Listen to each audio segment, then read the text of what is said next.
నీవు ఏం చేయాలి? లెగవాలి. పనంతా అయిపోయింది. ఇక నేను చేసిన పనేమీ లేదు, ప్రార్థన ఏమీ లేదు, ఆరాధన ఏమీ లేదు, వాక్యమేమీ లేదు, సువార్త ఏమీ లేదు. ఇక నా ప్రయాణం ఆగిపోయింది.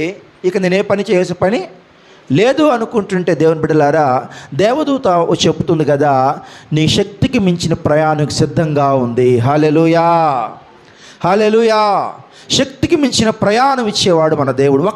ఒక్క పూట భోజనం చేతంట, ఒక్క దిన భోజనం చేతంట 40 దినాలంట ఏలియా బలాన్ని పొందుకున్నాడంట. ఒక్క పూట భోజనం చేశాడంట, 40 రోజుల ప్రయాణాన్ని కొనసాగించాడంట. ఎలా సాధ్యం ఇది? ఆ బలం ఇచ్చింది ఎవరు? హల్లెలూయా. మరి మనమేమంటున్నాం? ఉపవాస ప్రార్థన చేస్తే బలహీనమైపోతామంటున్నామే, అంటామనట్లేదా? ఉపవాస ప్రార్థన చేసి బలహీనమైపోతాం మేము అంటున్నారే. కానీ ఏలియా ఒక్క పూట భోజనం చేత 40 దినాలు ప్రయాణము చేశాడు. మోషే కొండ మీదకి వెళ్ళినప్పుడు 40 దినాలు ఉపవాస ప్రార్థనలో గడిపి ముఖ ప్రకాశాన్ని కలిగి ఉన్నాడు కదా. ఇప్పుడు దేవాదేవుడు ఏమంటున్నాడంటే, నువ్వు లెగవాలి, నిలబడాలి. ఆమేన్.